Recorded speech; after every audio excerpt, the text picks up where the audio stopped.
5장 운영 단계. 홍보와 마케팅. 사실 쉐어하우스 운영 시작 시점은 학기 초가 좋지만 절대적인 것은 아니다. 홍보는 홈 스타일링이 완성될 때까지 기다리지 말고 며칠 전에 일단 모집 광고를 한다. 모집 광고를 해도 하루아침에 문의가 들어오지는 않기 때문이다. 운영 단계에서는 모든 사업에서 가장 중요한 부분을 차지하는 홍보에 집중하도록 한다. 그런데 쉐어하우스는 어디에 어떻게 홍보를 해야 하는 것일까? 쉐어하우스도 플랫폼이 존재한다. 기본적인 홍보는 무료로 진행할 수 있기 때문에 각종 쉐어하우스 플랫폼에 홍보를 하는 것을 추천한다. SNS 홍보도 좋지만 광고가 타겟까지 도달하기까지 시간과 노력이 많이 들기 때문에 천천히 장기적으로 하는 것이 좋다. 먼저 플랫폼에 홍보를 하기 전에 필요한 리스트를 체크해보자. 잘 찍은 공간별 사진, 쉐어하우스 평면도 또는 배치도, 홍보 멘트. 위 리스트가 준비되었다면 쉐어하우스 플랫폼 사이트에 접속하여 운영자 가입을 하고 각각의 양식에 맞게 홍보글을 작성하고 사진을 올린다.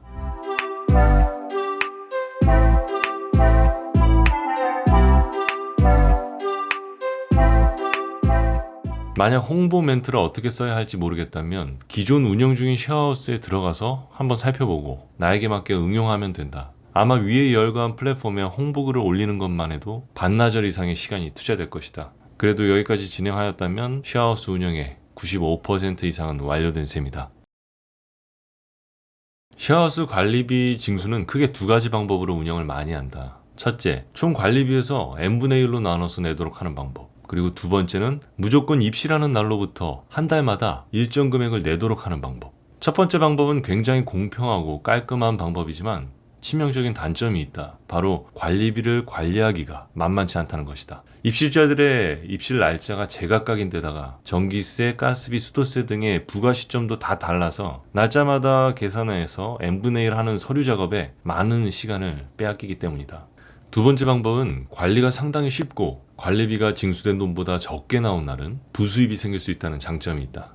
하지만 전기, 가스, 물 등의 에너지를 마음껏 사용하게 되는 도덕적 해이 현상이 생길 수 있다. 그럴 경우를 대비해서 한겨울이나 한여름에는 상한선을 적용하여 그 이상 나오는 금액에 대해서는 추가로 관리비를 징수하는 규정을 마련하면 좋다.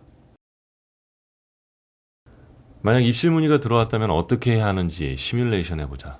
안녕하세요. 혹시 1인실 자리가 있나요? 네, 현재 1인실은 1호실 한 자리가 남아있어요. 렌트비는 45만원이고 관리비는 모두 포함하여 5만원입니다. 언제 입실 예정이세요? 아직 확실치는 않은데 2주 뒤에 할 것 같아요. 네, 가능할 것 같아요. 네, 혹시 12일날 방 구경이 가능한가요? 네, 2시 정도에 가능합니다. 그날 방문 전에 미리 꼭 연락 부탁드려요. 네. 상담 대화가 똑같지는 않겠지만 대략 저러한 식으로 이루어질 것이다. 주의할 점은 이미 입실에 있는 사람이 있을 경우 그분께 양해를 구하고 방 구경을 해야 한다는 것이다. 구경을 마친 입실 문의자가 입주를 원하고 그 자리에서 계약을 원할 경우에는 구두상의 약속보다는 페이퍼로 남겨놓거나 계약금을 받는 것이 좋다. 혹시나 입주를 한다고 해놓고 잠적할 경우 피해가 막심하기 때문이다. 쉐어하우스는 부동산 임대업이 아니기 때문에 입실 계약서는 자유로운 양식으로 만들면 된다. 계약서에 포함되는 내용으로 무엇을 넣으면 좋을지 자유롭게 생각해보자. 필자는 필요한 사항을 다음과 같이 정리해보았다.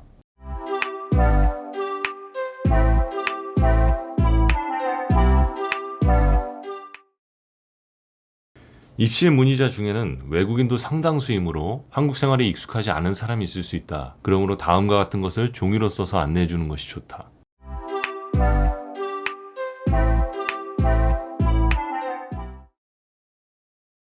혹시나 여기까지 다뤄본 내용들이 다른 쉐어하우스와 비슷한 운영 방식이라면 어떠한 방법으로 쉐어하우스의 경쟁력을 높일지는 이제 여러분들의 몫이다. 필자는 다음과 같은 서비스로 차별성을 두려고 노력했다. 쓰레기 종량제 봉투나 음식물 봉투 제공, 주방 세제 제공, 한 달 1회 공용공간 클리닝 서비스 제공, 한 달 1회 랜덤 간식 선물 배달 제공, 그리고 입주자 중에 좋은 일이 있을 경우에는 커피 쿠폰을 제공.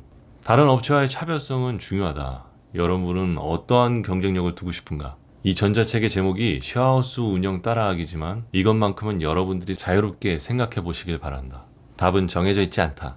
6장 맺은 말. 완벽한 준비를 원하는 사람들이 많다. 반대로 어떤 사업가는 실행하면서 준비를 하기도 한다. 필자 역시 계획주의자로 완벽한 준비를 위해 많은 시간을 투자한다. 그러나 안타깝게도 완벽한 준비란 없었다. 그냥 각자 본인의 기준치가 다를 뿐이다. 계획에 시간을 너무 많이 투자하는 사람들은 좀 더 기준을 낮춰보는 것은 어떨까? 그리고 실행을 하면서 계획을 수정해 나가는 것은 어떠한가? 실수나 실패는 제로 상태로 돌아가는 것이 아니다. 성공을 위한 경험치를 쌓아가는 과정이다. 그러나 어떤 일을 시작하고 쉽게 포기해버리는 것은 위험하다. 고난을 헤쳐나가는 노력이 여러분을 성장시키는 밑거름이 되기 때문이다. 필자가 이러한 쉐어하우스 엑기스 정보를 정리해서 제공해도 실행에 옮기는 이가 10% 미만이라는 것을 나는 잘 알고 있다. 만약 필자보다 훨씬 뛰어난 쉐어하우스 전문가가 정보를 제공한다 한들 그 퍼센티지가 올라갈까? 사실 진정한 전문가는 정보 제공자가 아니라 배우는 자로 하여금 동기부여를 하여 자신감을 주고 실행에 옮길 수 있는 설득력을 가진 자이다. 스피치를 잘하는 사람이 그러하고 재테크 강사들이 그러하다. 안타깝게도 필자는 그러한 위인은 못 되기에 정보 제공에서 그치지만 언젠가는 많은 사람들에게 동기부여를 할 수 있기를 기원한다. 마지막 한마디를 끝으로 글을 맺는다. 여러분은 충분히 할 수 있다.